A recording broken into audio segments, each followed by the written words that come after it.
ವಿರಾಮದ ನಂತರ ಸಂತೋಷ ಸೂತ್ರ ಕಾರ್ಯಕ್ರಮಕ್ಕೆ ಮತ್ತೊಮ್ಮೆ ಸ್ವಾಗತ ವೀಕ್ಷಕರೇ. ಈಗಾಗಲೇ ನಾವು ಮಾತಾಡ್ತಾ ಇದ್ವಿ ಗುರುಜಿ, ರಾಮ ಹಿಂಸೆ ಕೊಟ್ಟ ಅಂತ ಹೇಗೆ ಅಂತೀರಿ? ಅದೇ ಶೂರ್ಪನಖಿಗೆ ತಾನೇ ಹಿಂಸೆ ಕೊಡ್ಬೋದಾಗಿತ್ತು, ಮೂಕೊಯ್ಯಿ ಕಿವಿ ಕೊಯ್ಯಿ ಅಂತೆಲ್ಲ ಹೇಳಿದ್ದನ್ನ. ತನ್ನ ಹತ್ರ ಏನು ಕೈ ಇಲ್ವಾ ಅಥವಾ ಕತ್ತಿ ಇರಲಿಲ್ಲ, ಲಕ್ಷ್ಮಣ ಹತ್ರ ಯಾಕೆ ಮಾಡಿಸ್ಬೇಕಾಗಿತ್ತು? ಯಾಕೆಂತಂದರೆ ಹೆಣ್ಣು ಮಕ್ಕಳಿಗೆ ಗೌರವವನ್ನು ನೋಡಿದಂಥವನು, ಹಿಂಸೆ ಕೊಡದೇ ಇದ್ದಂಥವನು ಅಂತ ಕರ್ಸ್ಕೊಳ್ಬೇಕಾಗಿತ್ತು. ಪ್ರಶಸ್ತಿ ಪ್ರಿಯ ಅಂತ ಆಯ್ತು ಇಲ್ಲಿ ಅಲ್ವಾ? ಇದನ್ನು ಹೇಗೆ ಹೇಳ್ತಾನೆ, ಅದು ಲಕ್ಷ್ಮಣನ ಹತ್ರನೇ ಈ ರೀತಿಯಾಗಿ ಹಿಂಸೆ ಕೊಡು ಅಂತ ಹೇಳಿಬಿಡ್ತಾನೆ. ಹೇಗೆ ಅಂದರೆ, ಇಮಾಂ ವಿರೂಪಾಮ ಸತಿ ಮತಿಮತ್ತಾಂ ಮಹೋದರಿ ರಾಕ್ಷಸಿಂ ಪುರುಷ ವ್ಯಾಘ್ರ ವಿರೂಪಯಿತು ಮರ್ಹಸಿ ಅಂತ. ವಿರೂಪಗೊಳಿಸ್ಬಿಡು ಇವಳನ್ನ ಅಂತ.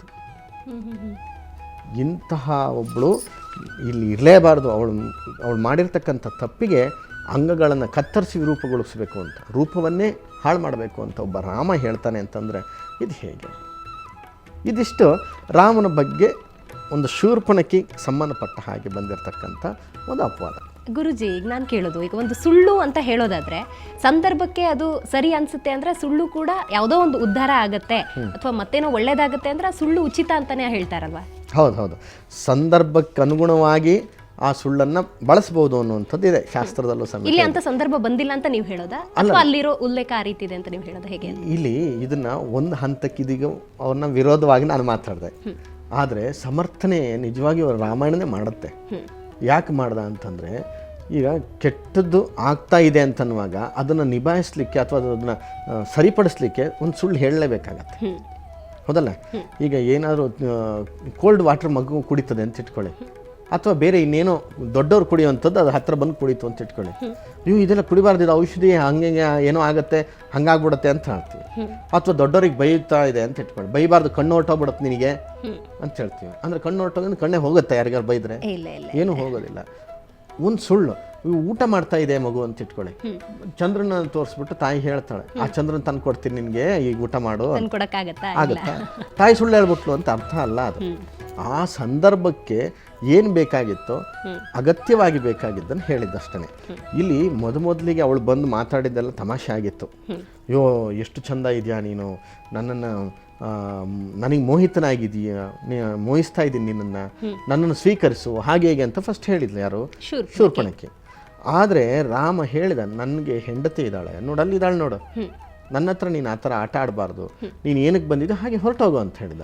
ಅವಳು ರಾಕ್ಷಸಿ ಅನ್ನೋದು ಗೊತ್ತು, ರಾವಣನ ವಂಶಸ್ಥಳು ಅಂತ ಗೊತ್ತಿದ್ರೂ ಸಮೇತ ಇವನೇನು ಅವಳಿಗೆ ತೊಂದರೆಯನ್ನು ಕೊಡಲಿಲ್ಲ.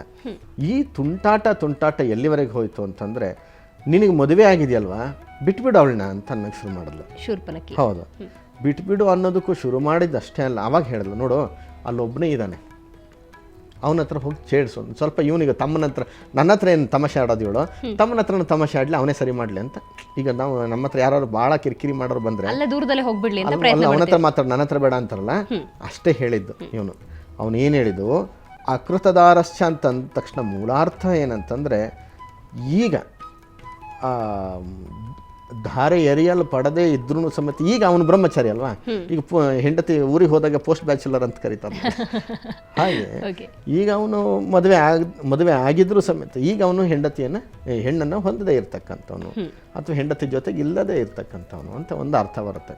ನೋಡಿ, ಅವನೊಬ್ಬನೇ ಏಕಾಂಗಿಯಾಗಿದ್ದಾನೆ, ಅವನ ಹತ್ರ ಹೋಗಿ ಮಾತಾಡ್ಕೋ ಅಂತ ಹೀಗೆ ಹೇಳಿದ್ದಷ್ಟೇ. ಅದ್ರ ನಂತರವೂ ಸಹ ಅವನ ಹತ್ರ ಹೋದ್ರು, ಅವನು ಮೊದಲೇ ಉಗ್ರ ರೂಪಿ, ಅವನ ಹತ್ರ ಹೋದ್ಲು, ಅವ್ನು ಮಾಡೋದು ನೋಡಿದ ತಕ್ಷಣ ಇವಳಿಗೆ ಒಂಥರ ಅನ್ನಿಸ್ಬಿಡ್ತು, ಸಿಟ್ಟು ಮಾಡ್ತಿದ್ದ. ಮತ್ತು ವಾಪಸ್ ರಾಮನ ಹತ್ರನೇ ಬಂದುಬಿಟ್ಟು, ಇಲ್ಲ ನೀನೇ ಬೇಕು ನನಗೆ, ನೀನನ್ನೇ ನಾನು ಮದುವೆ ಆಗಬೇಕು, ಇಲ್ಲ ನಾನು ಇಲ್ಲೇ ಇದ್ದು ಬಿಡ್ತೀನಿ, ನಾನು ಹೋಗೋದಿಲ್ಲ ಹಾಗೀಗೆ. ನೋಡು, ಸೀತೆ ಅಂತೇಳಿ ಒಬ್ಬಳು ಇದ್ದಾಗ ಇನ್ನೊಂದು ಸ್ತ್ರೀಯನ್ನು ನಾನು ಮದುವೆ ಆಗಲ್ಲ, ಅವಳು ಇಲ್ಲದೇ ಇದ್ದಿದ್ರೆ ನೀನು ಮದುವೆ ಆಗ್ತಿದ್ನೋ ಏನೋ, ನೀನು ಬೇಕಾಗಿತ್ತೋ ಏನೋ, ಒಪ್ತಿದ್ನೋ ಏನೋ, ಹೀಗೆ ಹೇಳ್ದ ರಾಮ. ಅದಕ್ಕೆ ಸೀತೆ ಇದ್ದದ್ದಕ್ಕೆ ಅಲ್ವಾ ನೀನು ನನ್ನನ್ನು ದೂರ ಮಾಡ್ತಿದ್ಯಾ, ಹಾಗಿದ್ಮೇಲೆ ಅವಳನ್ನು ತಿಂದೇ ಬಿಡ್ತೀನಿ ಅಂಥೇಳಿ ತನ್ನ ರಾಕ್ಷಸ ರೂಪವನ್ನು ತೋರಿಸ್ಕೊಂಡ್ಳು. ತಿಂದೇ ಬಿಡ್ತಿದ್ಲು ಅವಳು. ಯಾವಾಗ ಸೀತೆಯನ್ನು ತಿಂತಾಳೆ ಅನ್ನುವಂಥ ಒಂದು ತನ್ನ ಇದನ್ನು ಕಳ್ಕೊಂಡು ಅವಳು ರಾಕ್ಷಸಿ ಥರ ಮಾಡ್ತಾ ಇದ್ದಾಳೋ ನೋಡಿ, ಪುರುಷ ವ್ಯಾಘ್ರ, ಒಂದು ರೀತಿಯಾದಂಥ ಒಂದು ಗಂಡು ಹುಲಿ ರೀತಿಯಲ್ಲಿ ಅವಳು ಮಾಡ್ತಾ ಇದ್ದಂಥ ರೂಪಕ್ಕೆ ಸಿಟ್ಟು ಬಂದ್ಬಿಡುತ್ತೆ ರಾಮನಿಗೆ. ರಾಮ ಅವಾಗ ಹೇಳ್ತಾನೆ, ಇವಳಿಗೆ ತಾನೊಂದು ರೂಪವತಿ ಅಂತ ಅಂದ್ಕೊಂಡ್ಬಿಟ್ಟಿದ್ದಾಳೆ, ಅವಳು ರೂಪ ಏನು ಅನ್ನೋದು ನನಗೆ ಗೊತ್ತಿದೆ, ಆ ರೂಪ ಯಾವತ್ತಿಗೂ ಇರ್ಕೊಡ್ದು, ಆ ರೀತಿಯಾದ ಶಿಕ್ಷೆ ಕೊಟ್ಬಿಡು. ಒಂದು ಹೆಣ್ಣನ್ನು ತಿನ್ನಲಿಕ್ಕೆ ಅಂತ ಹೋಗ್ಬೇಕಾದ್ರೆ ಅವಳು ಏನು ಮಾಡಿದಾಳೆ ಸೀತೆ ಅಲ್ವಾ? ನಿರಪರಾಧಿಯಾಗಿರ್ತಕ್ಕಂಥವನ್ನ ತಿನ್ನಲಿಕ್ಕೆ ನಿಜವಾಗ್ಲೂ ತಿನ್ನಲಿಕ್ಕೆ ಅಂತ ಹೊರಟಬೇಕಾದ್ರೆ ಅಲ್ಲಿ ಅನ್ಯಾಯದ ಒಂದು ಪರಮಾವಧಿ ಹಂತಕ್ಕೆ ಹೋಗಿತ್ತು. ಆಗ ಶಿಕ್ಷೆ ಕೊಡಲೇಬೇಕಾಗಿತ್ತು. ಆಗ ಲಕ್ಷ್ಮಣ ಎದ್ದು ನಿಂತಿದ್ದ, ಆವಾಗಲೇ ಹೊಡಿಲಿಕ್ಕೋಸ್ಕರ, ರಾಮನಿಗೋಸ್ಕರ ತಡೆದು ಕೂತಿದ್ದ. ಅವಾಗ ಹೇಳ್ದ ಈಗ ಹೊಡಿ ಅಂತೇಳಿ. ಅಂದರೆ ಒಂದು ಇದು ಮೀರ್ ಹೋಗ್ಬೇಕು, ಮೀರ್ ಹೋಗೋ ತನಕ ಆ ಸಂಯಮ ರಾಮನಿಗೆ ಮಾತ್ರ ಇರ್ಲಿಕ್ಕೆ ಸಾಧ್ಯ, ಇನ್ಯಾರಿಗೂ ಇರ್ಲಿಕ್ಕೆ ಸಾಧ್ಯ ಇಲ್ಲ ಅನ್ನೋದನ್ನ ರಾಮಾಯಣ ಎತ್ತಿ ಹೇಳುತ್ತೆ. ಒಂದ್ ರೀತಿ ಇಲ್ಲಿ ಅಮಾಯಕತ್ವ ಅಥವಾ ಏನು ಗೊತ್ತಿಲ್ಲದವ್ರು ಅಂತ ಹೇಳಿದ್ರೆ ಸೀತೆ ಅನ್ನೋ ತರ ಹೇಳಿ. ಹೌದು ಹೌದು ಹೌದು. ಯಾಕೆಂತಂದ್ರೆ ಪಾಪ ಅವಳು ನೋಡ್ತಾ ಇದ್ಲು ಬಿಟ್ರೆ ಅವಳು ಏನು ಸಿಟ್ಟು ಮಾಡಲಿಲ್ಲ. ರಾಮ ಏನು ಅನ್ನೋದು ಅವಳಿಗೆ ಗೊತ್ತಿತ್ತು, ಸಿಟ್ಟು ಮಾಡಬೇಕಾದ ಅವಶ್ಯಕತೆ ಇಲ್ಲ ಅಂತ ಅವಳು ಅಂದ್ಕೊಂಡಿದ್ಲು. ಇದಿಷ್ಟು ಶೂರ್ಪಣಖ ಭಾಗದ ಒಂದು ಅಂಶ. ಆದರೆ ಇನ್ನೊಂದು ಬಹಳ ದೊಡ್ಡ ವಿಮರ್ಶೆ ಮಾಡಲಿಕ್ಕೆ ಕಷ್ಟವಾಗಿರ್ತಕ್ಕಂಥ ಒಂದು ಭಾಗ ವಾಲಿಯ ಭಾಗ. ವಾಲಿಯನ್ನು ಕೊಲ್ಲಬೇಕಾದ್ರೆ ಅಂತಹ ಮಹಾ ಪರಾಕ್ರಮಿಯಾಗಿರ್ತಕ್ಕಂಥ ರಾಮ ಅಡ್ಡ ನಿಂತು ಹೊಡಿಬೇಕಾಗಿತ್ತ? ಹೌದು. ಯಾಕಶ್ಚಿತ್ತೊಂದು ವಾಲಿ. ಇನ್ನು ಹೊಡೆದಿದ್ದಾದ್ರೂ ಯಾತಕ್ಕೆ? ಸುಗ್ರೀವನಿಗೆ ಒಂದು ಹೆಲ್ಪ್ ಮಾಡಲಿಕ್ಕೋಸ್ಕರ. ಸುಗ್ರೀವ ಯಾಕೆ ಹೆಲ್ಪ್ ತಗೊಳ್ಳಿಕ್ಕೆ, ಸುಗ್ರೀವನ ಹೆಲ್ಪ್ ಯಾಕೆ ತಗೊಂಡ ರಾಮ ಅಂತಂದ್ರೆ ಸೀತೆಯ ಅನ್ವೇಷಣೆಗೆ ಕಪಿಸೇನೆ ತನಗೆ ಉಪಕಾರ ಮಾಡುತ್ತೆ ಅಂತ ಕಪಿಸೇನೆ ಉಪಕಾರ ಮಾಡುತ್ತೆ ಅನ್ನೋ ದೃಷ್ಟಿಯಲ್ಲಿ ಯಾರನ್ನೋ ಒಬ್ಬ ಕೊಲೆ ಮಾಡ್ತಾನೆ ಇವನು ಅಂತಂದ್ರೆ ಅರ್ಥ ಇದೆಯಾ ಅದಕ್ಕೆ? ಹೋಗ್ಲಿ, ಅದು ಅಡ್ಡ ನಿಂತು ಕೊಂದ ಅಂತ ಆಯಿತು.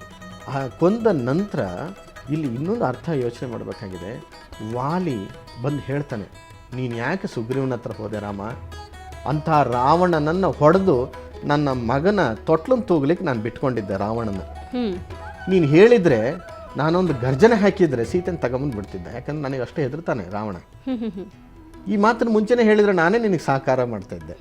ಈ ಸುಗ್ರೀವನ ಇವನ್ನ ಕಟ್ಕೊಂಡು ನೀನು ಯಾಕೆ ಅವನ್ನ ಇಟ್ಕೊಂಡು ನೀನು ನನಗೆ ಬಾಣ ಹೊಡೆದಿದ್ಯಾ? ಇನ್ನೇನು ಪ್ರಾಣೋತ್ಕ್ರಮಣ ಸ್ಥಿತಿನಲ್ಲಿ ನಾನು ಇದ್ದೀನಿ ರಾಮ, ನಿನ್ನನ್ನು ನೋಡ್ಬೇಕಂತ ಆಸೆನೇ ಇತ್ತು, ಆದರೆ ಇಷ್ಟು ಮೋಸ ಮಾಡ್ತೀಯ ಅಂತ ಅಂದ್ಕೊಂಡಿರಲಿಲ್ಲ.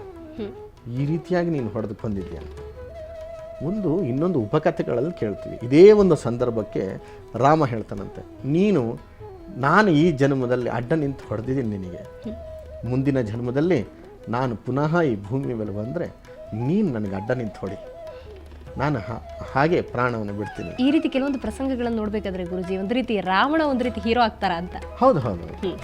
ಇದು ಕೃಷ್ಣನ ಸಂದರ್ಭದಲ್ಲಿ, ಶ್ರೀಕೃಷ್ಣ ಪರಂಧಾಮ ಸಂದರ್ಭದಲ್ಲೂ ಸಮೇತ ಒಬ್ಬ ಬೇಡ ಅಡ್ಡ ನಿಂತು ಕೃಷ್ಣನಿಗೆ ಬಾಣ ಹೊಡ್ತಾನಲ್ಲ, ಇದೇ ವಾಲಿಯೇ ಹಂಗೆ ಹುಟ್ಟದ ಅಂತ ಒಂದು ಕತೆ. ಆದರೆ ಇದಿಷ್ಟು ರಾಮ ಯಾಕೆ ಅಡ್ಡ ನಿಂತ ಅನ್ನೋದು ದೊಡ್ಡ ಪ್ರಶ್ನೆ. ಓಕೆ ಗುರುಜಿ, ಮತ್ತಷ್ಟು ಮಾತಾಡೋಣ. ವೀಕ್ಷಕರು, ಈಗಾಗಲೇ ನಾವು ಸಾಕಷ್ಟು ತಿಳ್ಕೊತಾ ಇದ್ದೀವಿ. ವಾಲಿಯನ್ನ ಅಡ್ಡ ನಿಂತು ರಾಮ ಕೊಂದಿದ್ದಾದ್ರೂ ಯಾಕೆ, ಅದಕ್ಕೂ ಕೂಡ ಒಂದು ಸಮರ್ಥನೆ ರಾಮಾಯಣದಲ್ಲೇ ಇರುತ್ತೆ. ನೋಡೋಣ ಸಣ್ಣ ಬ್ರೇಕ್ನ ನಂತರ.